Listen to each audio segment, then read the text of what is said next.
नमस्कार आप सभी को। मेरा नाम है अशोक वीर यादव एडवोकेट और मैं आप सभी के लिए लीगल एडवाइस वीडियोस अपलोड करता हूं, जो कि आप सब लोग उसको लाइक करते हैं, पसंद करते हैं, शेयर करते हैं, सब्सक्राइब भी करते हैं। और अब तक अगर आपने इस चैनल को सब्सक्राइब नहीं किया है तो तुरंत इस चैनल को सब्सक्राइब कर दीजिए, ताकि आने वाले टाइम में आपके लिए एक नई जानकारी मिल सके और एक नए कानून का आपको ज्ञान हो सके।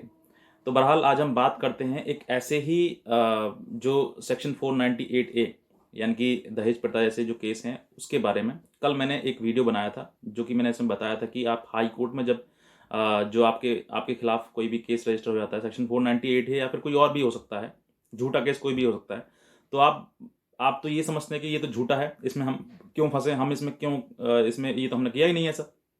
लेकिन जब केस रजिस्टर हो जाता है तो डेफिनेटली आपको फाइट तो करना ही है। अगर वो झूठा है तो आपको प्रूफ करना है और आपको लड़ना है उसके लिए। तो अब मैंने ये कल वीडियो बनाया था कि बताया था कि आपको अगर इस तरह की चीज़ें आपके खिलाफ रजिस्टर हो जाती हैं, झूठी वगैरह कोई भी, और आपको लगता है कि झूठा है ये, तो आपको फिर वो फाइट कैसे करना है, किस तरीके से आपको ये हाई कोर्ट तक अप्रोच करना है और फिर हाई कोर्ट में क्या क्या इसके आपके लिए परिणाम हो सकते हैं और किस तरीके से आप इन सब चीज़ों से बच सकते हैं और कैसे अपनी जो एफआईआर, जो आपके ऊपर झूठी एफआईआर हुई है, उसको कैसे क्वैश करा सकते हैं, यानी कि रद्द करा सकते हैं। तो अब इसी के चलते हुए कुछ जो हमारे व्यूअर हैं, जो सब्सक्राइबर हैं हमारे, उन्होंने उसके वीडियो के जस्ट नीचे कमेंट किया कि सर ये बताएं कि जब हम हाई कोर्ट जाते हैं तो उनमें दस्तावेज क्या क्या चाहिए, मतलब कौन कौन से डॉक्यूमेंट चाहिए होते हैं जिसकी वजह से हम हाई कोर्ट को अप्रोच कर रहे हैं और अपनी जो बात है वो हाई कोर्ट के सामने मतलब बता सकें।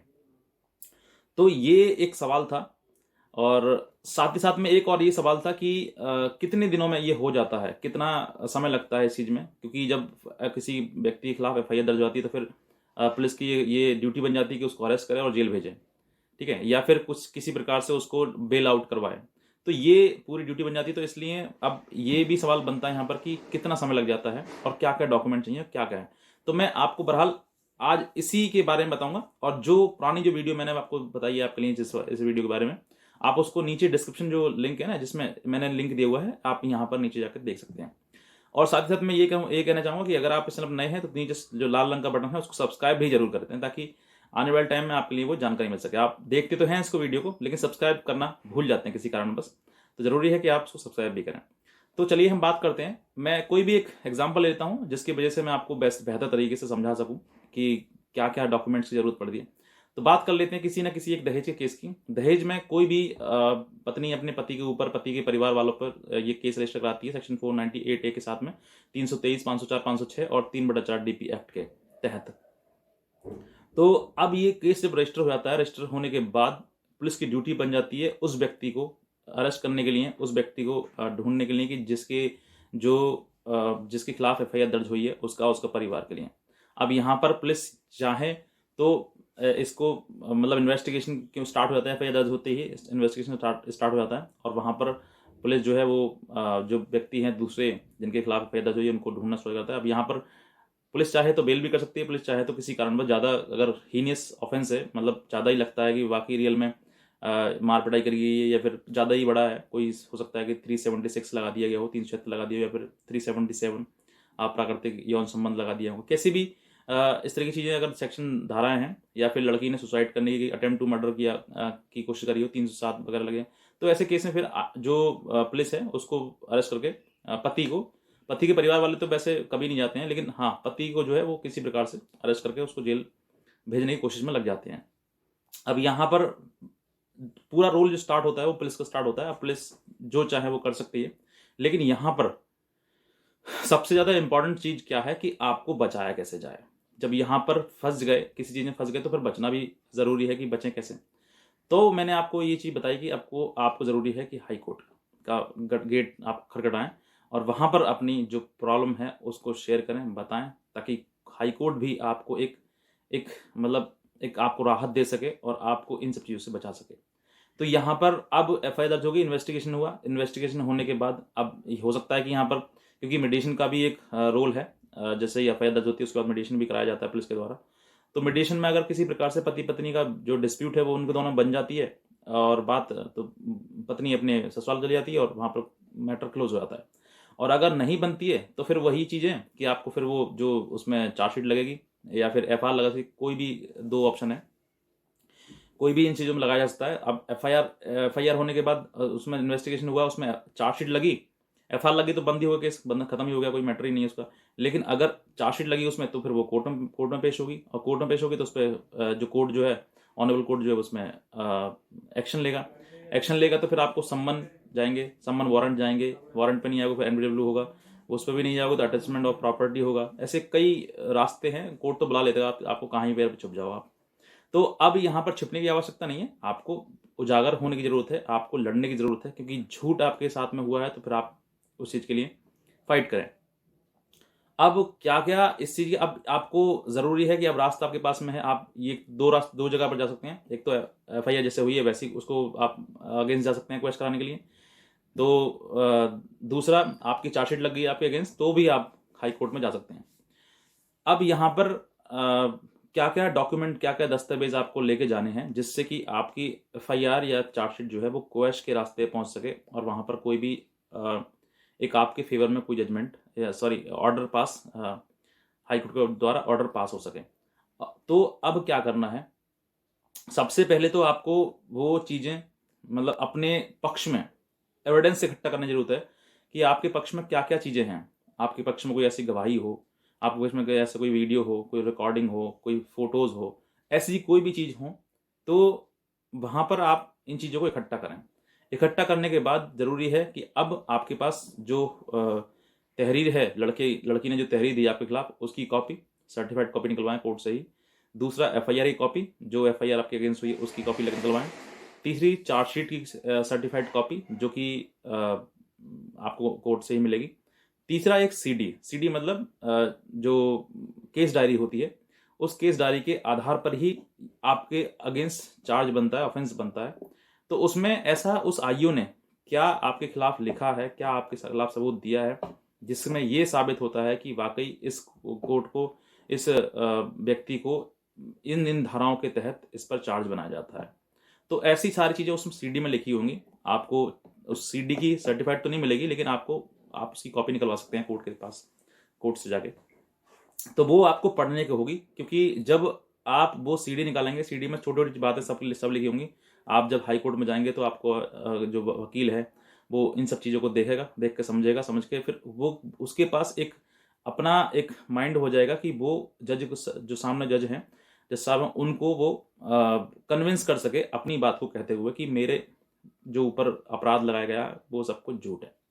तो अब यहाँ पर ये आपको डॉक्यूमेंट्स की आवश्यकता होगी। अब इसमें एक ये क्वेश्चन भी है कि अब फर्दर जो समय है वो कितना समय लग सकता है, इसमें समय की भी बाउंडेशन हो सकती है। तो देखिए, समय का जो पीरियड है, आपको पहले बात तो कि इसमें जब ये जो रिट फाइल करेंगे आप हाई कोर्ट में सेक्शन 482 के तहत, तो इसमें भी वकील जो हैं वो कुछ समय लगा देते हैं, 10 से 15 दिन का लगभग समय लगा देते हैं।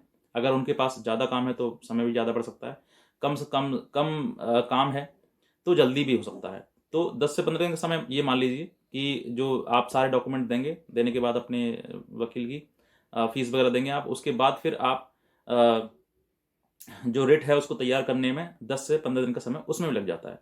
अब सपोज करिए 1 हफ्ता मान लीजिए, ठीक है, मैंने मैक्सिमम आपको समय बता दिया, लेकिन 1 हफ्ता मान लीजिए, 7 दिन लगभग लग जाते हैं।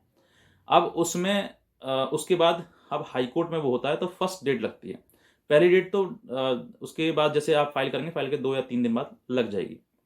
अब उसमें पहली डेट पर जो जज साहब हैं उसमें देखते हैं कि क्या इसमें राहत देना मुझे ज़रूरी है। अब यहाँ पर किन किन राहतों का आपको मैं जिक्र बताऊंगा कि क्या क्या आपको राहत मिल सकती है।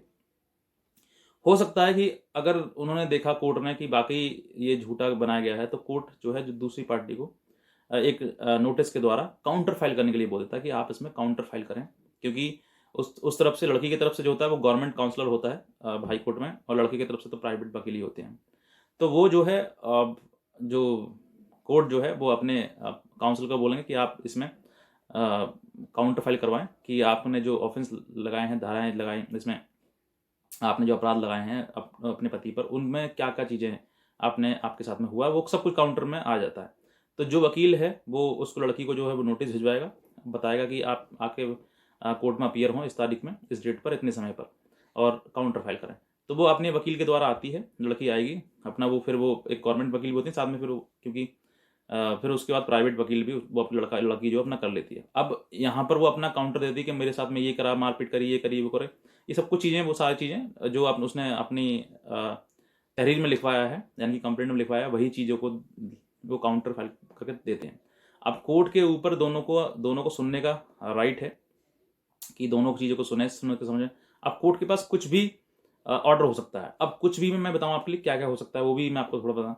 एक तो ये है कि दोनों को मेडिएशन के लिए भेजा जा सकता है कि मेडिएशन कराएं आप दोनों, और हस्बैंड वाइफ में दोनों, तो पारिवारिक मैटर है, हो सकता है सॉर्ट आउट हो सके, तो मेडिटेशन के लिए हो सकता है। अगर मेडिटेशन के लिए हो जाता है तो फिर भी आपके लिए बेनिफिट है कि आप वो जब तक मेडिटेशन होगा तब तक वो स्टे हो जाएगा, आपको कोई भी उसकी ज़रूरत नहीं पड़ेगी किसी प्रकार से बेल आउट कराने की नीचे वाले कोर्ट में। तो उसका ऑर्डर आप लेके नीचे लोअर कोर्ट में लगा देंगे, लोअर कोर्ट वो स्टे कर देगा, क्योंकि उसमें उसका जो ट्रायल है, सॉरी जो केस है वो पेंडिंग है और उसमें हाई कोर्ट में चल रहा है, तो वो नीचे लोअर कोर्ट जो है वो उसको स्टे कर देगा। दूसरा, मेडिटेशन अगर नहीं होता है तो क्वैश भी होने के चांसेस है, क्योंकि जब अपनी बात से लड़की सेटिस्फाइड नहीं कर पाएगी ऑनरेबल कोर्ट को, तो फिर आपके पक्ष में वो ऑर्डर आ जाएगा और वो जो एफआईआर आपकी चार्जशीट आपके ऊपर आगे अगेंस्ट लगाई गई है वो क्वैश हो जाएगी, जिसमें कि जो आईयू है उसको भी बुलाया जाएगा कि तुमने इसमें लगाई तो क्या क्या समझ के लगाया आपने, तो वो भी अपना जवाब दाखिल करेगा। ये हो सकता है। तो ये केसेस हैं, और भी कोई मतलब जजमेंट सॉरी ऑर्डर जो है वो हो सकता है ऑनरेबल कोर्ट के द्वारा, जिसमें कि बेल के लिए भी हो सकता है कि आप नीचे जाके बेल करवाएं, किसी प्रकार से ये जो ऑर्डर है वो खोला जा सकता है उसके लिए। तो ऐसी कई चीज़ें हैं जो आपको राहत मिलेंगी, लेकिन आप अप्रोच जरूर करें, क्योंकि हो सकता है कि क्योंकि घटना अलग अलग चीज़ें हैं, तो कहीं ना कहीं आपको राहत मिल जाए, आपको बेनिफिट मिल जाए उस चीज़ के लिए, और आप उन सब चीज़ों से बचे रहें। तो इतना ही कहना चाहूँगा, और बाकी आई होप कि जिन्होंने मुझसे सवाल पूछा कि वो उस सवाल के जवाब से सेटिस्फाइड होंगे। कमेंट करके बता दें अपना वीडियो के नीचे, और इस नीचे जो है मैंने कल जो वीडियो बनाई थी डिस्क्रिप्शन लिंक में मैंने उसका लिंक दिया हुआ है प्रीवियस वीडियो के नाम से, आप उस पर क्लिक करेंगे, क्लिक करने के बाद उसको देख लें ताकि आपको और भी ज़्यादा जानकारी बेहतर तरीके से हो सके। तो बस मैं इतना ही कहना चाहूँगा। बाकी अगर आप इस चैनल पर नए हैं तो आप फिर से कह रहा हूँ कि तुरंत सब्सक्राइब कर दें और शेयर करें, लाइक करें, जो करना आप करिएगा, और बस हमारी वीडियोस देखते रहिएगा। बाकी आज की वीडियो देखने के लिए आप सभी का बहुत बहुत धन्यवाद।